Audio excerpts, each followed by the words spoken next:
فيليبس ولا كينوود ولا ميانتا؟ الاختيار بينهم فعلا يحير، بس لازم نبقى عارفين ايه الفرق بينهم وهنختار بينهم على اساس ايه، وبعد كده نقرر نختار ايه.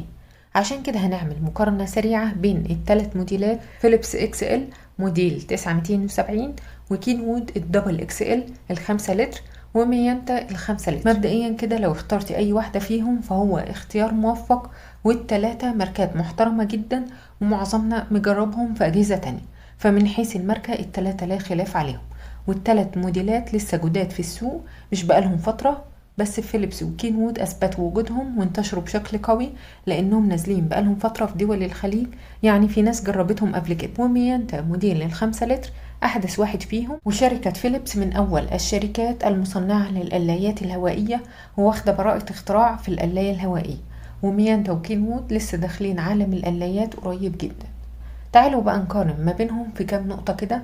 هنقارن بينهم من حيث الاستخدامات وسهولة التنظيف والحجم والسعة والوات والبرامج وكمان الخامة والسعر. أولا الاستخدامات، التلات قلايات بيعملوا نفس الحاجة ومفيش فرق جوهري ما بينهم في الوظيفة الأساسية، وهي القلي بمعلقة زيت واحدة، وتقدري تقلي فيهم وكمان تشوي وتخبزي وتحمصي وتعملي كب كيك لو انت حابة ده.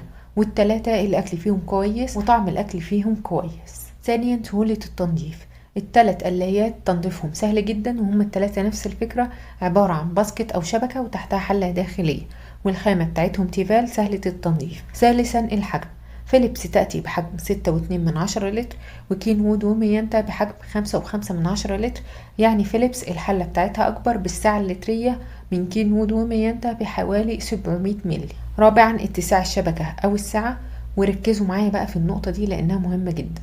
فيليبس مقاساتها طول وعرض وارتفاع 23 في 21 في 10 سنتي، وسعة الشبكة 1200 جرام من الطعام الصلب، يعني تشيل تقريبا 1200 جرام من البطاطس الفريش وتكفي أسرة مكونة من 4 أو 5 أشخاص.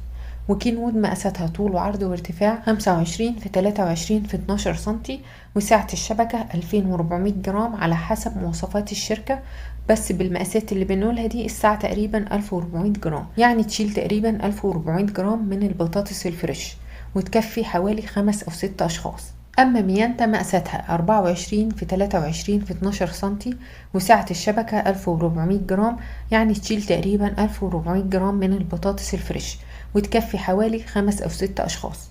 والمفاجأة إن كينوود تعتبر أوسع واحدة فيهم، شبكة كينوود أوسع من شبكة فيليبس، بس حلة فيليبس أكبر من حلة كينوود وميانتا، والفرق بين شبكة كينوود وميانتا 1 سنتي فقط في طول الشبكة، لكن العرض والارتفاع قد بعض، بس الفرق في شكل الشبكة. كينوود شبكتها شكلها مستطيل أكتر وواخدة كيرف شوية من الحواف، وميانتا شكلها مربع والمربع بيدي وسع شوية، يعني نقدر نقول إن ميانتا وكينوود تقريبا نفس الحجم، وفيليبس شبكتها أصغر منهم رغم إن حلتها أوسع بس الشبكة أصغر. وكينوود وميانتا الشبكة بتاعتهم فيها فتحات تهوية من الجنب عشان توزيع الهواء، إنما فيليبس ما فيهاش فتحات تهوية من الجنب، وبتعتمد أكتر على شكل نجم البحر الموجود في الحلة من تحت. وفي ملحوظة بخصوص الشبكة، كينوود ينفع تشغلي القلاية من غير الشبكة خالص، أما ميانتا وفيليبس ما ينفعش تشغلي القلاية من غير الشبكة عشان نظام الأمان الموجود فيها. والنقطة دي ممكن تكون عيب وميزة في نفس الوقت عند بعض الناس، لأن ممكن حد يحب يستخدم القلاية من غير الشبكة. خامسا الوات أو السرعة، فيليبس 1900 واط، وكينوود 1800 واط، وميانتا 1700 واط، يعني الفرق بينهم لا يذكر، ومفيش فرق بين فيليبس وكينوود في السرعة، الاتنين تقريبا زي بعض، فرق الوات مع فرق الحجم بيخلي السرعة تقريبا قد بعض، وكينوود أسرع من ميانتا بدقيقة واحدة. ونخلي بالنا ان السرعة بتختلف حسب كمية الطعام وسمكه، يعني ممكن كينوود تكون أسرع من فيليبس لو احنا حطينا فيها كمية أكل أقل. والتلات قلايات موفرين في الكهرباء، وكلما كان الوات عالي كلما كانت القلاية أسرع ومش هتاخد وقت طويل في تحضير الطعام، وبالتالي مش هتستهلك كهرباء كتير. والتلات قلايات فيهم ترموستات بتشتغل وتفصل لما توصل لدرجة الحرارة المطلوبة، نفس نظام المكوى كده عشان توفير الكهرباء. سادسا من حيث الخامة، فيليبس أحسن في الخامة من كينوود وميانتا، وميانتا وكينوود نقدر نقول إنهم من نفس مستوى الخامات. وبالنسبة للجسم الداخلي، الجسم الداخلي لفيليبس وميانتا ستانلس، أما كينوود الجسم الداخلي ليها بلاستيك بيتحمل درجات الحرارة العالية. في ناس فاكرة ان ده عيب فيها، بالعكس خالص، الجزء ده بعيد عن الاكل ومش بيختلط بالاكل نهائي ومش مضر بالصحة خالص. ومن وجهة نظري ده مش عيب في القلاية ولا حاجة، وده مش هيفرق في حاجة غير ان البلاستيك تنظيفه اسهل، وكمان بيمكن اعادة تدويره بسهولة جدا.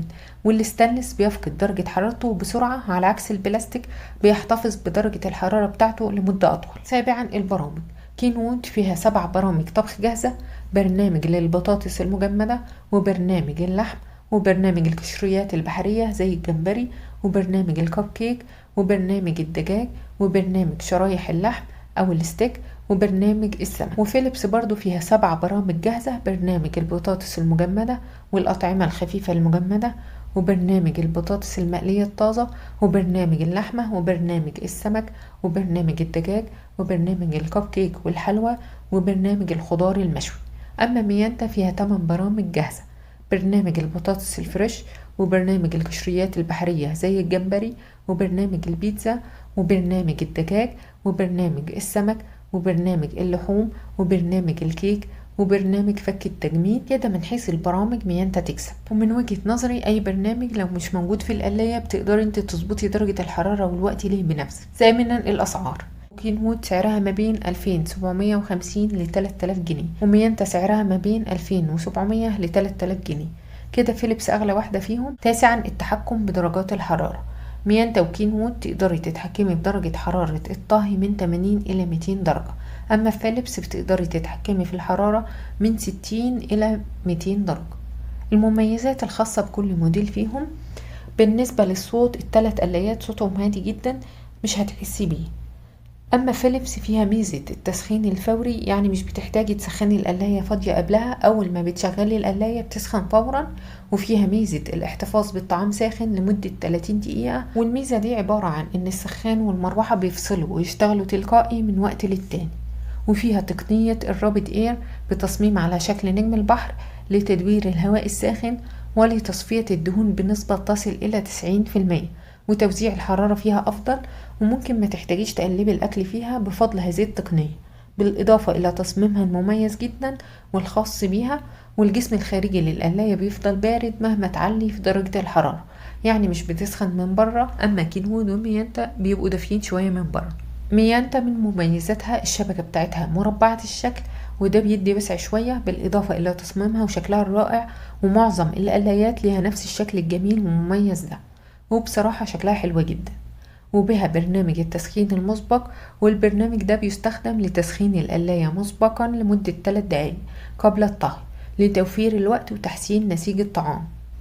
وبها أيقونة التهوية أو المروحة، وده عبارة عن مؤشر ضوئي للمروحة بينور لما القلاية تشتغل.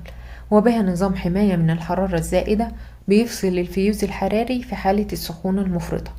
أما كينوود ميزتها إنها واسعة وشبكتها كبيرة ومستطيلة الشكل، وتصميمها مميز وخاص بيها.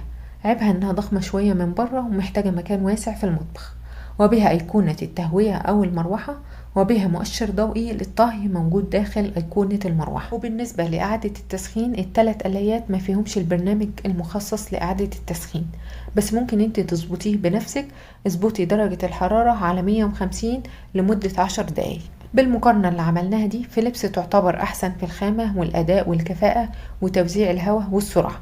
العيب القاتل في الموديل ده إن ملوش ضمان في مصر، وتردده في 60 هرتز في السعودية.